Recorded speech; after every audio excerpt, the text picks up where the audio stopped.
आती है तो क्या होता है, एस फेज़ में हमारे साथ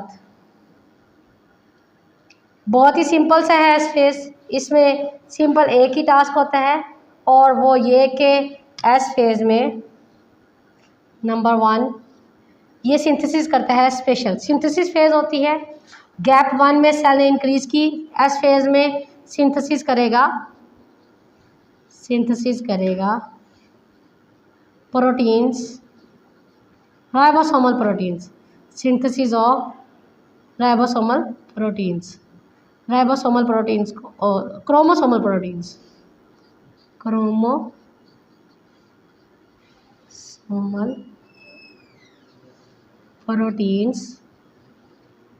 and it doubles number of chromosomes and it replicates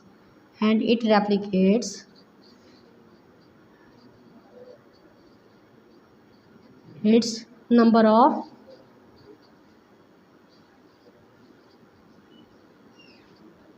chromosomes।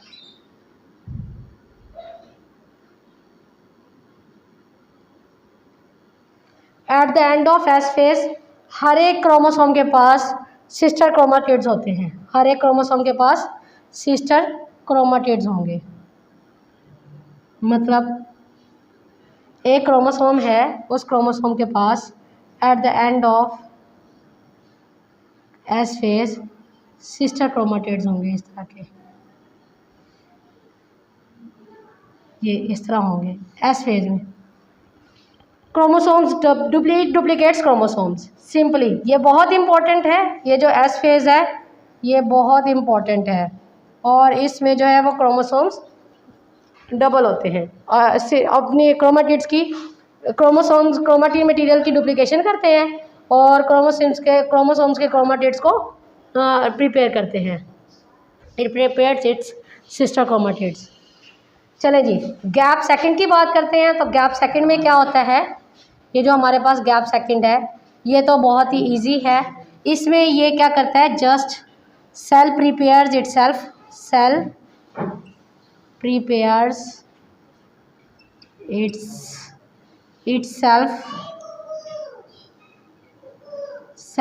Itself for the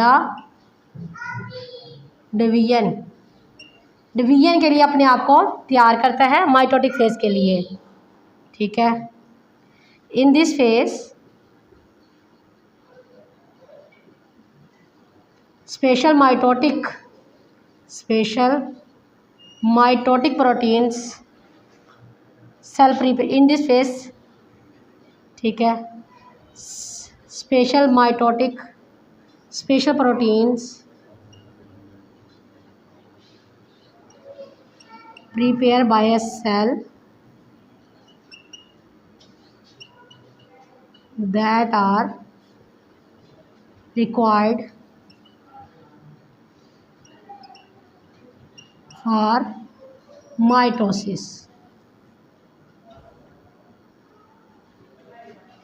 जो माइटोसिस के लिए रिक्वायर्ड होती है। इस फेज़ में जस्ट ये होता है कि सेल अपने आप को डिवीजन के लिए तैयार करता है, ठीक है, और साथ साथ वो ऐसी प्रोटीन तैयार करता है जो कि माइटोसिस के लिए ज़रूरी है, माइटोटिक स्पिंडल्स के लिए बनाने के लिए जो ज़रूरी होती है, जिसमें जो है माइटोटिक स्पिंडल्स बन जाए और ट्यूबुलिन प्रोटीन वगैरह बन जाए। ये ऐसी प्रोटीन्स बनती हैं जिससे एक सेल अपने आप को प्रिपेयर कर लेता है फॉर द डिवीजन। देखें, लेट्स ड्रा स्ट्रक्चर। हम लोग सेल साइकिल का स्ट्रक्चर ड्रा करते हैं जो कि बहुत ही इंपॉर्टेंट है, वो सारे बच्चों को बहुत अच्छी तरह से आना भी चाहिए। सबसे पहले जो सेल है हमारे पास, एक नॉर्मली सेल होता है और सेल मेम्ब्रेन, उस हर एक सेल के पास सेल मेम्ब्रेन है। हर एक एनिमल सेल के पास जो है वो न्यूक्लियस मौजूद होता है। दिस इज़ द न्यूक्लियस में आप लोगों ने क्रोमाटिन मटेरियल बनाना है। क्रोमाटिन मटेरियल के अलावा एक न्यूक्लियस में मौजूद होता है और जो है वो ग्रैनुलर पोर्शन मौजूद होता है।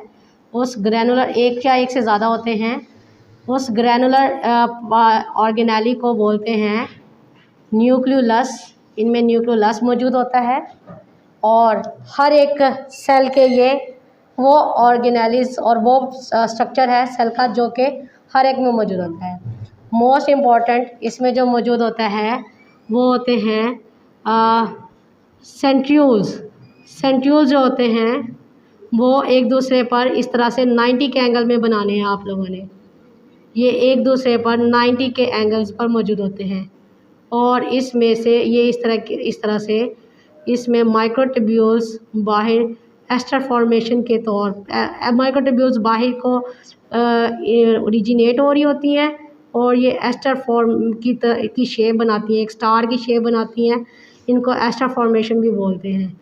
इस तरह से जो है जैसे जैसे ये आगे अपनी माइटोटिक फेज़ की तरफ बढ़ेंगे ये एस्टर फॉर्मेशन जो है वो अपेयर होती जाएगी। ठीक है।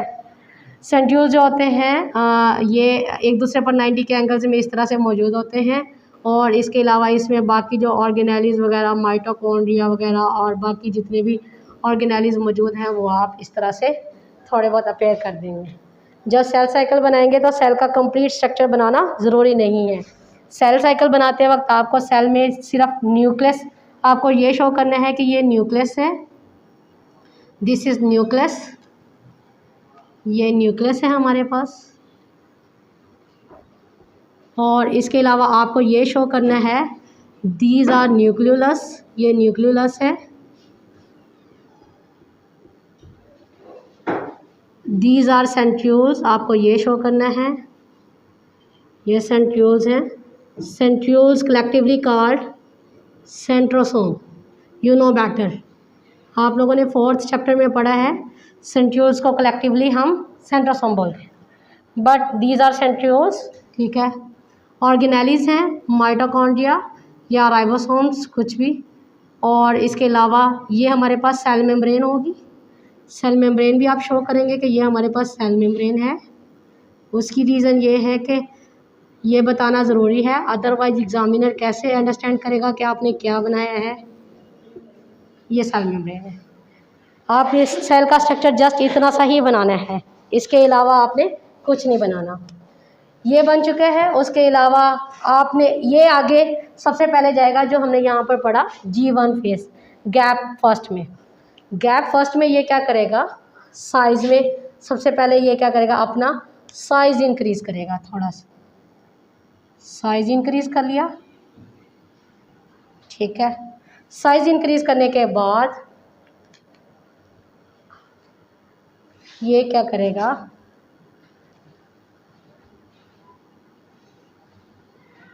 न्यूक्लियस का साइज़ भी बढ़ेगा और ये अपनी तमाम ऑर्गेनेलिज़ को डबल करेगा, प्रोटीन्स बहुत सारी प्रोड्यूस करेगा,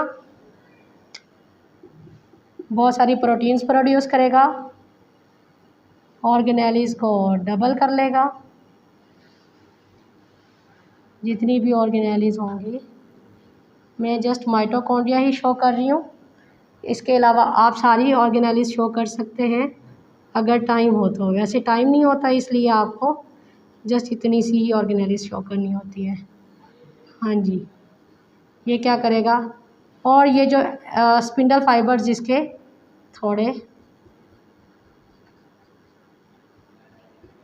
इस तरह से एस्टर बना देंगे आप, बड़े बड़े बना दें। और बाकी ऑर्गेनेलिज़ भी, मोस्ट इम्पॉर्टेंट क्रोमेटिन मटेरियल को भी डबल करेगा जिसमें मौजूद होगा।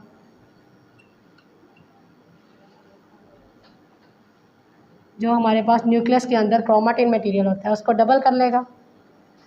ठीक है। यहीं पर बहुत सारी चीज़ें प्रोटीन्स बहुत सारी बन जाएंगी और जो है हमारे पास न्यूक्लियोलस भी इसी तरह से रहेगा।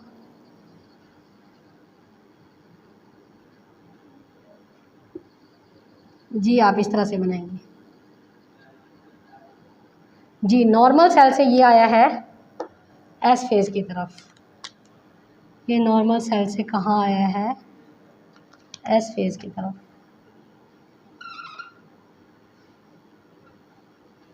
सॉरी G1 फेज़ की तरफ।